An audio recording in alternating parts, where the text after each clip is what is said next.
गिरमिटिया मजदूर बिहार के किस क्षेत्र से भेजे जाते थे? पश्चिमी क्षेत्र से।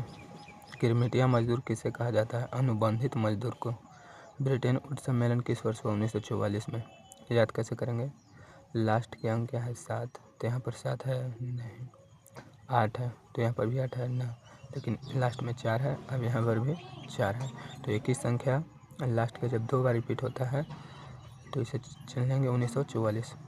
आर्थिक संकट के कारण यूरोप में कौन सा नई शासन प्रणाली का उदय हुआ था? तो आर्थिक संकट के कारण यूरोप में कौन सी नई शासन प्रणाली का उदय हुआ था? तो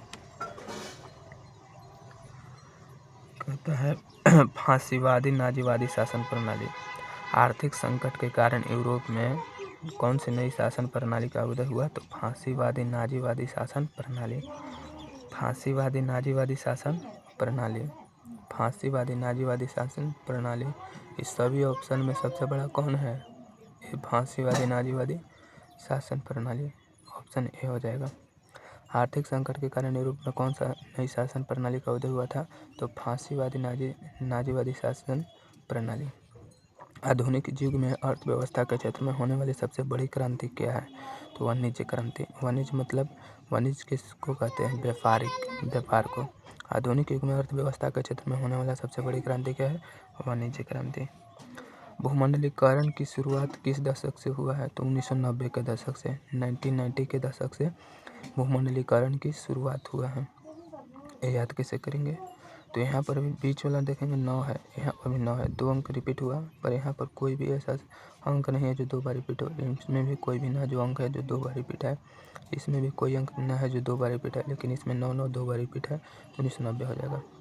द्वितीय महायुद्ध के समय बाद यूरोप में कौन सी संस्था का उदय आर्थिक दुष्प्रभाव को समाप्त करने के लिए हुआ? तो द्वितीय महायुद्ध यूरोप में कौन सी संस्था का उदय आर्थिक दुष्प्रभाव की समाप्त करने के लिए हुआ था? तो यूरोपीय संघ। विश्वव्यापी आर्थिक मंदी किस वर्ष हुआ? 1929 में। 1929 में। याद कैसे? तो यहाँ पर देखेंगे 9 2 बार रिपीट ना हुआ है, 9 2 बार रिपीट ना हुआ, 9 2 बार रिपीट ना हुआ, लेकिन यहाँ 9 2 बार रिपीट हुआ है, ये हो जाएगा 1929। एशिया और यूरोप के बीच कौन प्राचीन स्थल व्यापारिक मार्ग से होता है? रेशमी मार्ग से। कहता है भारत सदस्य नहीं है, तो भारत किसका सदस्य नहीं है?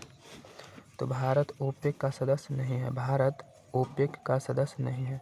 भारत सदस्य नहीं है तो ओपेक का। कहता है अमेरिका में न्यू डील किसने लागू किया था? तो फ्रैंकलिन डी रूजवेल्ट ने। फ्रैंकलिन डी रूजवेल्ट ने। 1919 में आर्थिक मंदी को सबसे बुरा असर किस देश पर पड़ा? तो अमेरिका पर सबसे बुरा असर पड़ा था।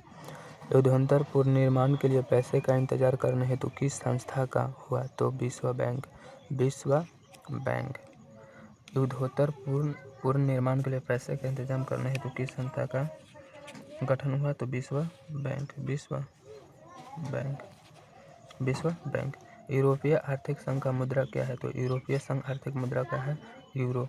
सिकंदर कहाँ का निवासी था? यूनान का। वैश्वीकरण का नकारात्मक प्रभाव निम्न किस क्षेत्र पर देखा गया? तो कृषि और ग्रामीण क्षेत्र में। वैश्वीकरण का नकारात्मक प्रभाव कृषि और ग्रामीण क्षेत्र में पड़ा था। तो सबसे बड़ा ऑप्शन में कौन है? ये है, तो सबसे बढ़ के मान देंगे ऑप्शन ए, वैश्वीकरण। तो वैश्वीकरण का नकारात्मक प्रभाव निम्न किस क्षेत्र पर देखा गया? कृषि और ग्रामीण क्षेत्र पर। भारत विश्व व्यापार संगठन का सदस्य कब बना? 1995 में। 1995 में। लास्ट में 5 है तो मार देंगे। कॉर्न लॉ किस देश में पारित किया था? तो ब्रिटेन में। कॉर्न लॉ किस देश में पारित किया गया? तो ब्रिटेन में। कॉर्न लॉ किस देश में पारित किया गया? तो ब्रिटेन में। निम्न में से किसे आर्थिक सुधार की प्रक्रिया में बहुराष्ट्रीय कंपनियों का मुख्य भूमिका निभा रही है? तो वैश्वीकरण। वैश्वीकरण बहुराष्ट्रीय कंपनियों में मुख्य भूमिका कौन निभा रही है? तो वैश्वीकरण।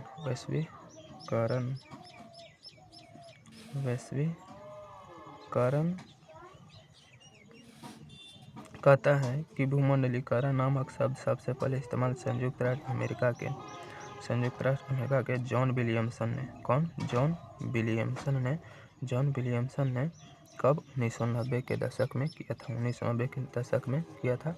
भूमंडलीकरण शब्द का प्रयोग संयुक्त राष्ट्र अमेरिका के जॉन विलियमसन। नई आर्थिक नीति लागू हुआ था 1921 में। नई आर्थिक नीति कब लागू हुआ? 1921 1921 में 1921 में 1921 में। विश्वव्यापी आर्थिक संकट किस देश में से आरंभ हुआ था? तो अमेरिका से।